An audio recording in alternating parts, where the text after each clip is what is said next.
Hey guys, what's up? Welcome back and happy Saturday. We made it to the weekend. Oh, doesn't that feel so good?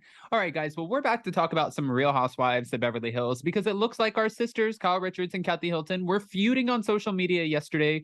But also, I just wanted to say something really quick.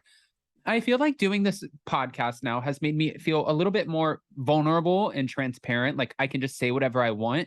And sometimes I'm told that I say too much, right? And Jason even says, like, you talk a lot, I don't talk enough, right? I get that. But I posted this morning a big congratulations to Hot Messy Podcast for getting over 10,000 downloads within our first two episodes in 1 week. And I thought that was absolutely incredible. Then Jason messages me and he's like, desperate, and I'm like, okay, bitch. I'm just like wanting to celebrate with you guys, so I don't think it's desperate. I hope not, but I just wanted to celebrate with you guys, so thank you for understanding. Sorry. With that, guys, we're about to jump into the Real Housewives of Beverly Hills. Before we do, if you guys haven't already, go ahead, smash that like button. If you're not subscribed, get subscribed. Don't forget to hit that notification bell, and with that, let's jump right in. It's time for all your binge-worthy pop culture news. Welcome to Up and Adam. All right, guys, so thank you to Reality Blur, but also thank you to every major Bravo fan account on social media because they have been covering it. They have been mentioning it all. Kathy Hilton and Kyle Richards were involved in a messy war of words on Instagram, and this was last night. After the Real Housewives of Beverly Hills executive producer Alex Baskin shared a sneak peek at the season 12 reunion, and Christian Grey Snow said he was feeling so badly for Kyle, who was in tears, Kathy wondered why her sister was so upset, as she also suggested that she'd been bullied and persecuted for the entirety of season 12. I mean, okay. Listen, when Kathy says that we'll get into it in a second. Why is she upset and crying? I'm the one who was bullied and persecuted for 10 months. Just cruel and disgusting. That's what Kathy wrote last night. And Kyle wrote, why? You know exactly why. Then in a second response to Kathy, as seen in a screenshot shared by Christian Grey Snow on Instagram, Kyle appeared to issue a warning. I don't like social media warnings. I think that they're bullshit. Like people who are like, I'm about to, put it all out there, or I'm about to you don't want me to let everyone know what I know. It's like, just if you're going to do it and you have receipts, put out your receipts and shut up. Right? And if you're going to issue a warning, send a text message. Right? I don't know. If you're so worried about your relationship with your sister, and I understand that she's saying this on social media, but if you're really going above and beyond to make sure that things are not bad, why wouldn't you send a text message? I don't think you want me to explain why. That's what Kyle Richards said. Although Kyle silenced herself at that point, Kathy continued to speak upon their family drama with the Real Housewives of Beverly Hills viewers in the comment section of Alex's post. First, when has Kyle stood up for her sisters against Rinna ever? And I'm pretty sure that she's saying the bullying is cruel, not Kyle. That's what one person wrote, declaring themselves Team Kathy. Kathy replied, exactly. Kathy also confirmed that she wasn't referring to Kyle as cruel and disgusting to another fan, adding that she hoped Kyle would have had her back. I mean, I think we all did. Kathy. Another person who was definitely not Team Kathy labeled the series friend as a monster.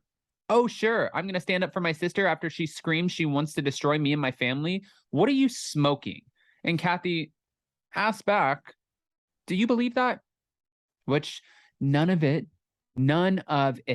was caught on tape that we know of, unless there's something that's coming out at the reunion. And what I was going to say when she said, I feel like I was bullied, I noticed before things got like really crazy in Aspen, I noticed when Kathy started coming around, how the women started acting around her and kind of just being like, it was very phony and like, Kathy! And then it was a lot of like eyes and like kind of glares behind the scenes that Bravo picked up on. Like the producers caught the smirks and the eyes and the looks between especially Lisa Rinna and Eric. I think those were the only two, but they caught a lot of it. And you can see where it's almost like it feels like plotting. And the reason I say it feels like plotting is because Brandi Glanville was the one who opened up this whole breaking the fourth wall for us a long time ago when she knew that she was no longer going to be on the show. So she let us in to her world. her world with LVP and the fact that before they would film, they would call each other, they would have conversations. They knew who the target was. They knew what they were going to say. They knew how they were going to execute whatever grand plan, scheme that they had. So yes, I fully 100% believe that this was a smear campaign. 1000%. I think it was supposed to be a smear campaign from the jump. I think that they were trying to push buttons. Obviously, we see that. And I think that they got some sort of tantrum and they were able to run with that tantrum. And even Erica Girardi said what was put out in the press was much worse than what it was, right? It made it much worse. And her trying to stop it from being put out in the press. But if you guys are smearing her and it's her word against your word, and we really don't have photo, video evidence, then why would you not try to stop that? Because then it's like, who are you going to believe? It's she said, she said. And I don't like that either. I don't like not having receipts. Someone else suggested that Lisa's reaction to Kathy's supposed psychotic break was suspicious and wondered why she didn't call for medical help or enlist assistance from security or production. How about calling 911 if she was so worried about her sister? No, she calls Erica. That's what Kathy replied. And this was posted by Queens of Bravo on Instagram. Another person asked why Rinna cared if Kathy went on a drunken tangent and why she made it a mission to publicly try to destroy their sisterhood. Storyline, end of the season, I was set up the minute I came back and everyone has told me so. The reason I do agree with that part is also because I think the women were probably a little upset with the fact that Kathy was filming Paris in Love, Paris's Peacock series, where she was getting married to Carter. And then Kathy comes strolling in halfway through the season. She was a fan favorite last season. She gets to show up for the first time at Diana Jenkins' Christmas party. And then, I mean, she's probably making a lot of money. She shows up as a friend, so her contract's a little bit different. And then she gets to pitch her tequila. I do agree that they would probably be a little annoyed about that. But does it call for you to just try to run the whole family's name down the mud and destroy its sistership? That's a little extreme. Also on Friday, after coming across a poll by the Real Housewives Zone on Instagram about which former cast member out of Kim Richards, Camille Grammer, and Denise Richards should be brought back to the Real Housewives of Beverly Hills, Kathy said, bring all three. I'm smelling a Rinna takedown. We'll have to wait and see. I mean, it could be juicy. It could be not. But which one? It's just a thought.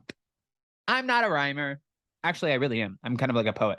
Anyways, I want to hear what your guys' thoughts are on all of this, on all of the back and forth, the sister drama. Obviously, you guys know next Wednesday, we will be getting the Real Housewives of Beverly Hills reunion part 1. So just a heads up for what's going on next week, because we'll be traveling. It's going to be crazy. We're flying out to New York. We're coming back for like 2 days, and then we're flying back to New York, which makes no sense at all to me, but that's fine. Thanks, Jason. We are going to BravoCon. So we're flying out on Thursday. So instead of doing our Thursday Real Housewives of Beverly Hills live that we normally do at 12, we're going to do it Wednesday night. And then our Hot Messy Topics will be back on Monday. We're doing that live. And then we're doing Let's Whine About It on Monday as well. So we have a lot coming up. So for all of our members only, this Monday, 7 p.m. Eastern, 4 p.m. Pacific, we're doing Let's Whine About It. And then, of course, we'll be doing it the following week as well, because we do it twice a month. And then this past week, we didn't have the opportunity because we had some people in town, a lot going on, and some different meetings. And to be honest with you guys, the podcast is a lot of work. But I put a lot of the work on Jason.